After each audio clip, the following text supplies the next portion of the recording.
రండి రండి రాయుడు గారు, మీలాంటి పెద్దలు మా ఇంటికి వచ్చి మా అమ్మాయిని మీ కోడలుగా చేసుకోవటం ఇంకా రాయుడు గారు ఏంటి బావగారు, బావగారు అని పిలవండి. సంతోషం.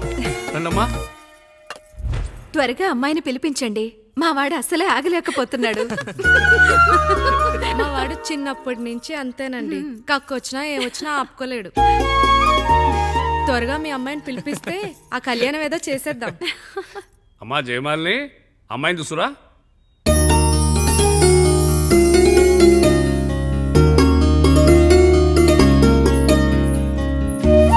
కూర్చోమ్మా.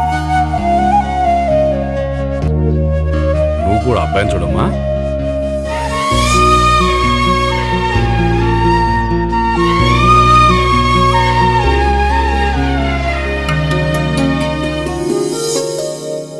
మా అమ్మాయి అని చెప్పుకోవడం కాదు కానీ అసలు ఈ కాలపిల్ల కాదు బావగారు. రాత్రంతా బయట తిరిగినా కోడి కుయ్యకు ముందు ఇంటికి వచ్చేస్తుందండి. మళ్ళా ఊరంతా నిద్రలేగిస్తే తప్పుగా అనుకుంటారు కదా. తను తిరిగే స్నేహితుల్లో పచ్చి తాగుబోతులు తిరుగుబోతులు ఉన్నారు. కానీ ఆ విషయాన్ని తన మనసులోనే పెట్టుకుంటుంది కానీ స్నేహితుల గురించి ఎప్పుడూ చెడుగా చెప్పింది లేదు బావగారు. దీని చిన్నప్పుడే నా భార్య కారు డ్రైవర్తో కలిసి పక్క సందులోనే కూరగాయల మార్కెట్కి వెళ్ళి తప్పిపోయారు.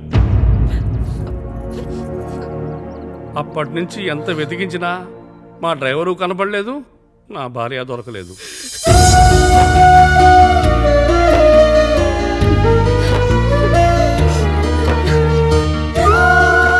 అమ్మ నాకు చాలా ప్రేమ పంచింది నాన్న, అది ఊరంతా పంచుతానంటుంది నా బిడ్డ. నేను కాదనలేదు. అలాంటి నా కూతురు ఇవాళ మీ కోడలవటం నిజంగా నా అదృష్టం బావగారు. ఈ రోజు నుంచి మీ అమ్మాయి మా ఇంటి బిడ్డ. అమ్మాయి నచ్చిందా బాబు? నచ్చిందా?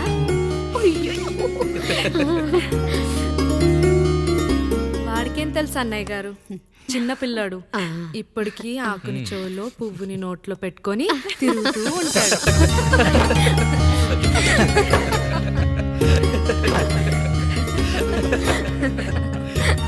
ఇంకంత శుభం అన్నమాట. ఇక తాంబూలాలవి మార్చుకుందాం. ఒక నిమిషం ఆఖరి నేను చెప్పేది ఒకసారి నా మాట నేను ఒక్క క్షణం కూడా ఉండను. ప్లీజ్. అమ్మా శారదా, పెద్దవాడు వచ్చారమ్మా, మనల్ని చూస్తున్నారు. అమ్మాయికి పెళ్లి చూపురమ్మా. ఈ టైంలో నువ్వు ఇలా అలర్ట్ చేస్తే దాని జీవితం నాశనం అవుతుంది తల్లి. లోపలికి వెళ్ళు, తర్వాత మాట్లాడదాం. ఇక్కడ మీ కోడలు కాపురం కాలిపోతుంటే మీరు ఆ మంటల్లో మీ కూతురు పెళ్లికి కాఫీలు పెట్టిస్తున్నారా? ఈ ఇంట్లో నేను ఇంకొక క్షణం కూడా ఉండను. ఒక్క నిమిషం తల్లి, అసలు ఏం జరిగిందో నాకు చెప్పమ్మా. ఈయన మంచోడని 6 నెలల క్రితం నాకు పెళ్లి చేశారు. మొదట్లో బాగానే ఉన్నాడు, ఆ తర్వాత ఒక రోజు మందు కొట్టాడు. పోనీ తాగింది దిగాక మంచోడుగా ఉంటాడు అనుకుంటే ఈ మధ్య చెడు తిరుగుళ్ళు తిరుగుతున్నాడు. ఊరవతల చిన్నుళ్ళు కూడా పెట్టేశాడు.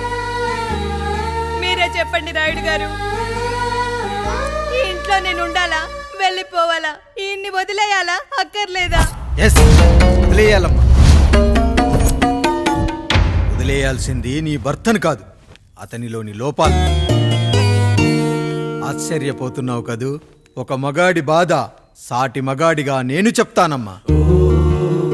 ఆడదాని ప్రేమ వెలిగించిన అగరొత్తి లాంటిది. ఒకడు వెలిగించగానే కొన్ని గంటల్లో బూడిదైపోతుంది. కానీ మగాడి ప్రేమ దీపం లాంటిది. తను కాలుతూ కూడా నలుగురిని వెలిగించుకుంటాడు. ఆ వెలుగులో ఆనందాన్ని వెతుక్కుంటాడు. చూడమ్మా శారద, నువ్వు కాకిలోని నలుపును చూస్తున్నావు, నేను దాని రెట్టలో తెలుపును చూస్తున్నాను. మొగడు మందు కొట్టొస్తే నిన్ను కొట్టలేదని సంతోషపడాలి గాని బాధపడకూడదమ్మా. ఇక చిన్నిల్లు సంగతి అంటావా?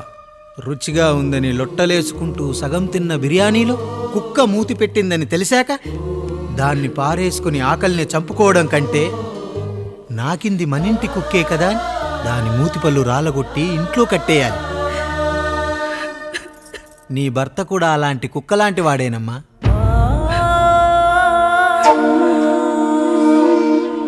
ఆడదానికి వయసొచ్చాక 3 ముళ్ళేసుకొని 90 ఏళ్ల జీవితం గురించి కలలు కంటుంది. అదే మగాడు 3 ముక్కలాడి 90 ml మందేయాలని కలలు కంటాడు.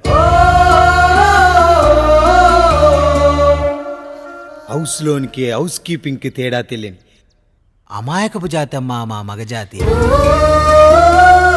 పండగ పూట తినే పాయసం రుచి గురించి మీకు తెలిసి ఉండొచ్చు, కానీ గరళం కంటే చేదుగా ఉన్న బ్రాందీని కక్కలేక మింగలేక తాగే ఆ బాధ ఒక్క మగాళ్లకు మాత్రమే తెలుస్తుంది. కష్టాల్లో ఓదార్చిన మందును సుఖాల్లో మర్చిపోకూడదని తాగడమే కాని మాకు మాత్రం తాగాలని ఆశుంటుందా తల్లి?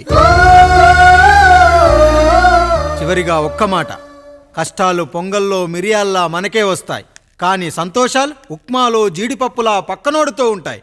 ఎదుటివాడి ఉప్మాలో కూడా పనికిరాని కరివేపాకుంటుందని సర్దుకుపోవడమే జీవితమమ్మా. రాయుడు గారు, నన్ను క్షమించండి. రాయుడు గారు, నన్ను క్షమించండి. నా తప్పు నేను తెలుసుకున్నాను. ఈ రోజు నా ఇద్దరి బిడ్డల జీవితాన్ని కాపాడారు రాయుడు గారు. ఈ శుభ కార్యక్రమాన్ని కూడా మీరే జరిపించండి. తప్పకుండా.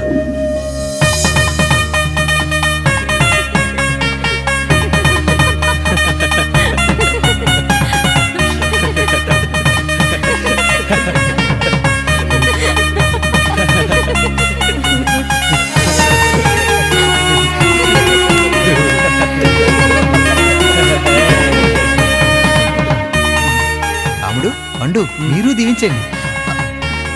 మేము దీవించండి.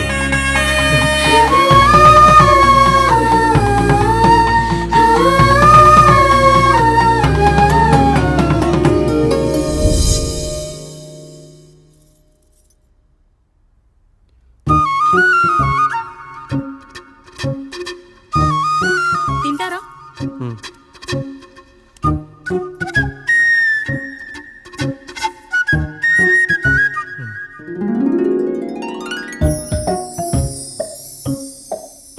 ఫస్ట్ టైమా? అవును, మీకెలా తెలిసిపోయిందండి? అంటే మా బామ్మ చెప్పింది.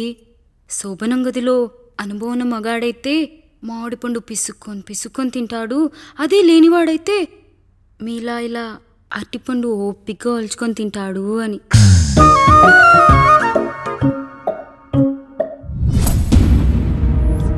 ఏంటవి? అవేంటో తెలీదా? ఫ్రెండ్స్కి పెళ్ళని చెప్తే హ్యాపీ బర్త్డే అనుకొని బెలూన్స్ ఇచ్చారు, ఫీల్ అవుతారు కదా అని 4 అక్కడ కట్టాను.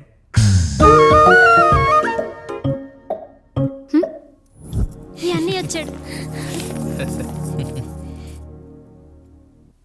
పిల్లల గదిలోకి వెళ్ళారా? వెళ్ళారండి. మీరెంత ఏంటి, ఇంత రాత్రైనా ఇంకా పడుకోలేదా? మీరు లేనిది ఎప్పుడైనా పడుకున్నామా అన్నయ్య? అందరం కలిసే కదా పడుకునేది మావయ్య. సరే సరే, అందరం పెద్దోడి గదిలో పడుకుందాం. ఈ రోజు వాడి శోభనం కదా, అసలే కొత్త, పక్కనుంటే ధైర్యంగా ఉంటుంది. పక్క నుండి దగ్గరుండి జరిపిద్దాం, పదండి.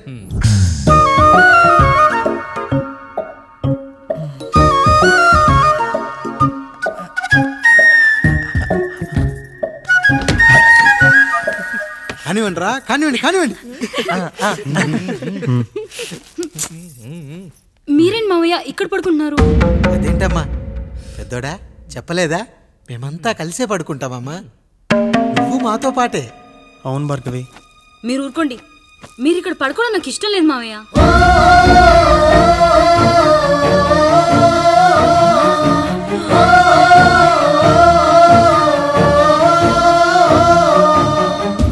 అదేంటమ్మా అలా అంటావు? ఎన్నో చూశాం, ఎన్నో చేశాం, దుక్కి దున్ని కోత కోయకుండానే ఈ విత్తనాలన్నీ మొలకొచ్చాయంటావా తల్లి? అవన్నీ నాకు తెలియదు మావయ్య, మర్యాదగా బయటికి వెళ్ళండి.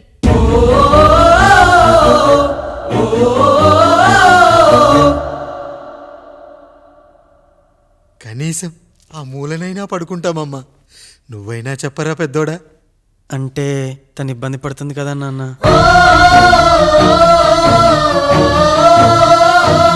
నువ్వు కూడా ఏంట్రా, పిల్లలేదో ఆశపడుతున్నారమ్మా, ఒక్కసారి ఆలోచించమ్మా. మావయ్య మీరు బయటికి వెళ్తే మేము తలుపులేస్తాం.